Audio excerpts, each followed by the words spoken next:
pagi anak-anak, bertemu lagi dengan saya Ibu PS tentunya dalam mata pelajaran ekonomi. Nah, tidak terasa kan anak-anak, sekarang kita telah sampai pada pertemuan ke-10. Pada pertemuan ini kita akan membahas tentang pelaku-pelaku dalam ekonomi. Nah, siapa saja yang termasuk ke dalam pelaku-pelaku ekonomi? Simak video pembelajaran yang Ibu sampaikan, tetap semangat belajar di rumah, salam sehat dan salam SFD. Tujuan pembelajaran dengan semangat bergembira dan giat, kamu dapat mengerti pelaku-pelaku dalam kegiatan ekonomi. Yang kedua, dapat mengevaluasikan pelaku-pelaku di dalam kegiatan ekonomi. Nah, yang ketiga, dapat mengidentifikasikan berdasarkan diagram interaksi antar pelaku ekonomi. Nah, kita masuk langsung ke materi kita. Teori perilaku konsumen. Nah, teori perilaku konsumen ini masih lanjutan materi kita pada minggu yang lalu sebelum kita masuk ke pelaku-pelaku ekonomi. Nah, yang pertama, hukum Gosen 1. Hukum Gosen 1 ini di mana tingkat pemenuhan kebutuhan kita terhadap suatu jenis barang yang dilakukan secara terus-menerus, tapi rasa nikmat yang kita rasakan atau tingkat kepuasan kita akan barang tersebut yaitu semakin menurun. Contohnya kan anakku, kamu sedang berolahraga. Berolahraga tentunya kamu akan haus. Ketika kamu haus, maka di situ kamu membutuhkan yang namanya minuman. Nah, di minuman ini kamu ada minuman gelas pertama, gelas kedua, ketiga, dan kelima. Kamu minum di gelas yang pertama, tentunya kita akan merasakan nikmat yang sangat lega. Kemudian kita minum lagi gelas yang kedua. Ketika kamu lagi minum gelas yang kedua, maka kenikmatannya itu masih adalah sedikit. Ketika sudah di gelas kelima, maka kamu tidak akan mau lagi meminumnya, bahkan sudah tidak di titik muak atau jenuh. Nah, itu contohnya di hukum Gosen 1, di mana tingkat kepuasan akan mengkonsumsi barang itu, mengkonsumsi minuman itu tadi akan menurun. Yang kedua, hukum Gosen yang kedua. Tadi hukum Gosen yang pertama di mana kita mengkonsumsi barang tetapi nilai kepuasan kita, nikmat kepuasan akan barang itu semakin menurun jika dilakukan secara terus-menerus. Nah, yang kedua, hukum Gosen kedua di mana kita melakukan kegiatan konsumsi atau mengkonsumsi barang secara terus-menerus tapi tingkat kepuasan kita akan selalu sama. Contohnya anakku, misalnya jika kita pergi ke sekolah menggunakan yang namanya transportasi, misalnya angkutan umum. Nah, kamu kan misalnya hari Senin kamu datang ke sekolah, kamu membayarkan ongkos transportasi 3.000. Sudah? Besoknya lagi hari Selasa, kamu juga membayar ongkos kan kepada supirnya 3.000 rupiah. Kamu terus membayarnya menggunakan transportasi angkutan umum itu tadi ke sekolah, tingkat kepuasan kamu terus sama anakku. Kenapa? Karena kamu puas sampai ke sekolah tidak terlambat. Seperti itu dia. Jadi di hukum Gosen yang kedua ini, tingkat kepuasan kita akan barang yang kita lakukan selalu sama dibandingkan dengan hukum Gosen yang pertama tadi. Contohnya lagi, kita setiap hari makan dengan nasi. Setiap hari kita memakan nasi, tetapi kita tidak pernah muak. Kemudian kita masuk ke materi kita pada hari ini, yaitu pelaku-pelaku ekonomi. Nah, pelaku ekonomi itu apa, Bu? Yaitu orang yang melakukan kegiatan produksi, distribusi, dan konsumsi. Nah, siapa saja yang melakukan kegiatan itu? Kegiatan ekonomi itu ya yang pertama adalah rumah tangga konsumen, yang kedua rumah tangga produsen, yang ketiga masyarakat luar negeri dan pemerintah. Yang pertama rumah tangga konsumen. Nah, rumah tangga konsumen itu siapa? Yaitu keluarga. Nah, di sini rumah tangga keluarga anakku, rumah tangga konsumen dia memiliki dua peranan penting. Peranan yang pertama itu apa, Bu? Sebagai konsumen. Kenapa dia disebut sebagai konsumen? Karena kan kita sebagai menghabiskan barang dan jasa kita beli untuk memenuhi kebutuhan kita sehari-hari. Nah, yang kedua, sebagai penyedia faktor produksi berupa apa itu? Tenaga kerja. Tentunya kita sebagai rumah tangga konsumen membutuhkan yang namanya pekerjaan untuk mendapatkan yang namanya apa anakku? Uang atau penghasilan. Yang kedua adalah tanah, modal, dan kewirausahaan. Nah, rumah tangga konsumen atau disebut rumah tangga keluarga menyimpan sebagian dari hasil pendapatan yang mereka dapat, yaitu untuk meningkatkan yang namanya tabungan mereka. Produsen, Bu, rumah tangga produsen itu apa? Nah, tadi kalau rumah tangga konsumen adalah keluarga, nah di rumah tangga konsumen ini yaitu pengusaha atau perusahaan juga. Kenapa disebut dia rumah tangga produsen? Karena dia adalah mengelola barang-barang yang tidak jadi menjadi jadi untuk dijual kepada konsumen. Seorang pengusaha mengolah barang atau jasa yaitu untuk mendapatkan apa?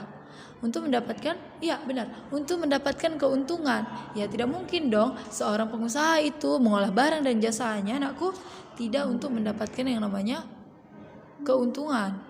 Tentunya mereka juga ingin mendapatkan untung dari hasil pengolahan yang mereka buat. Jadi yang ketiga, pemerintah. Nah, di sini pemerintah mempunyai peran penting untuk kegiatan ekonomi. Nah, pelaku ekonomi pemerintah ini apa tugasnya, Bu? Ya, pemerintah itu melakukan konsumsi, yaitu melakukan konsumsi untuk memanfaatkan atau untuk menjalankan kegiatan ekonomi di pemerintahan. Yang kedua, distribusi pendapatan. Jadi peran pemerintah itu yang kedua adalah, anakku, distribusi pendapatan. Apa itu distribusi pendapatan, Bu? Yaitu untuk supaya tidak ada jurang pemisah antara yang namanya kaya yang semakin kaya dan miskin yang semakin miskin, agar pendapatan masyarakat itu semuanya merata. Jadi agar kalau pendapatan masyarakat itu semuanya merata, aku tentunya semua masyarakat di Indonesia akan sejahtera. Yang penyedia barang-barang publik, apa itu, Bu, penyedia barang-barang publik? Contohnya jalan raya. Jika jalan raya semuanya bagus, tentunya kegiatan ekonomi kita berupa kegiatan distribusi barang untuk sampai ke masyarakat tentunya akan lebih mudah. Aku contohnya ada produksi meja, kemudian meja ini akan disalurkan kepada daerah-daerah tertentu. Nah, kalau misalnya jalannya rusak, untuk menyalurkan meja ini tadi misalnya ke sekolah daerah terpencil tentunya akan melakukan kesulitan, ada kendalanya. Jadi penyedia barang-barang publik ini itu sangat membantu kita untuk kesejahteraan ekonomi kita. Yang keempat, masyarakat luar negeri. Kalau Ibu bilang masyarakat luar negeri, berarti yang namanya orang asing kan? Nah, contoh kecilnya gini, kenapa pelaku ekonomi itu masuk masyarakat luar negeri? Contoh kecilnya kita sangat suka kan yang namanya baju-baju dari luar.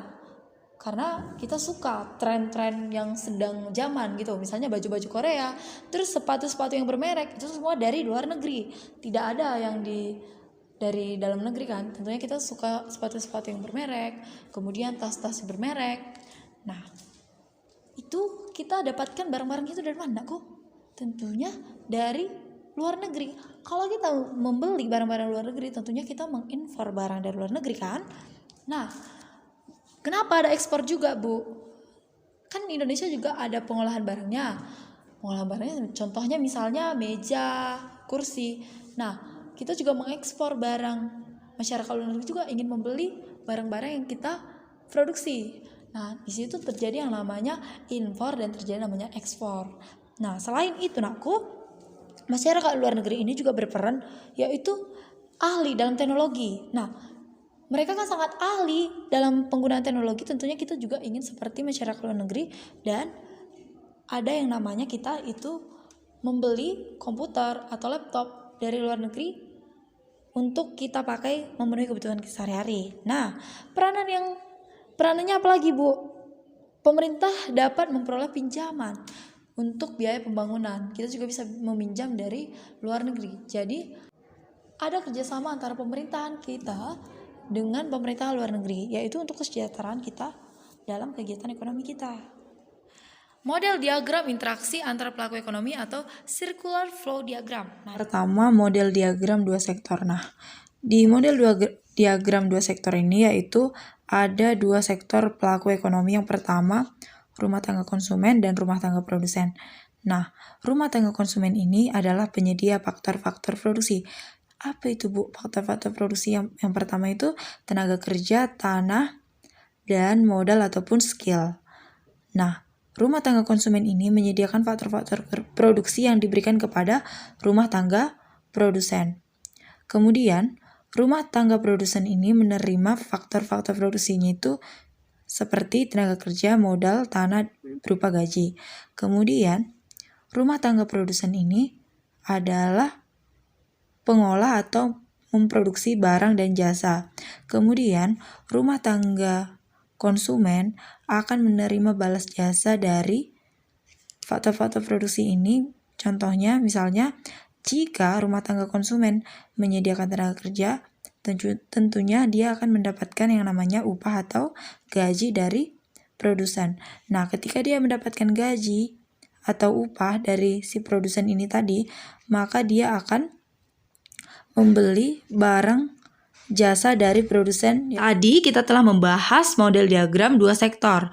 Kemudian kita akan membahas model diagram 3 sektor. Jadi kalau 3 sektor itu, yang pertama rumah tangga konsumen, rumah tangga produsen, dan pemerintah. Rumah tangga konsumen penyedia faktor-faktor produksi tadi berupa tenaga kerja, tanah, modal, ataupun skill dan keahlian. Sedangkan rumah tangga produsen itu adalah memproduksi barang-barang jasa yang akan dibeli oleh si konsumen. Nah, rumah tangga konsumen yaitu menyediakan tenaga kerjanya untuk mengelola atau menjalankan pemerintahan. Nah, yang kedua, rumah tangga produsen juga akan menyediakan barang jasanya kepada pemerintah untuk mengelola atau menjalankan pemerintahan. Kemudian, pemerintah akan membayarkan upah. Tadi kan di sini tenaga kerja, berarti dia akan membayarkan upah tenaga kerja kepada rumah tangga konsumen. Nah, pemerintah juga membayarkan barang-barang yang telah dibeli untuk pemerintahan ini tadi kepada rumah tangga produsen. Sehingga rumah tangga produsen dapat membayarkan pajaknya, yaitu berupa pajak dari hasil produksi ini kepada pemerintah. Sedangkan rumah tangga konsumen kan telah mendapatkan penghasilan, maka dia juga bisa membayarkan pajaknya kepada pemerintah, baik itu berupa pajak penghasilan atau berupa pajak tanah kepada pemerintah. Nah, di dalam 3 sektor ini hanya ada rumah tangga konsumen, rumah tangga produsen, dan rumah tangga pemerintah. Ketiga sektor ini sangat mempengaruhi dalam kegiatan ekonomi. Model diagram 4 sektor. Nah, kalau di 4 sektor tinggal ditambahi yang namanya masyarakat luar negeri. Nah, peran dari masyarakat luar negeri ini adalah rumah tangga konsumen selalu melakukan impor terhadap barang-barang atau membeli barang-barang dari masyarakat luar negeri. Nah, sedangkan rumah tangga produsen memproduksi barangnya dan dia juga akan melakukan kegiatan yang namanya kegiatan ekspor, yaitu kegiatan ekspor untuk masyarakat luar negeri. Nah, di kegiatan 4 sektor ini ada pelaku rumah tangga konsumen, rumah tangga produsen, pemerintah, dan masyarakat luar negeri. Nah, peran pelaku masyarakat luar negeri ini adalah khususnya untuk kegiatan ekspor dan impor, di mana jika terjadi kegiatan ekspor impor itu akan membutuhkan yang namanya kegiatan ekonomi yang lebih maju dan lebih cepat terhadap yang namanya kegiatan ekonomi kita.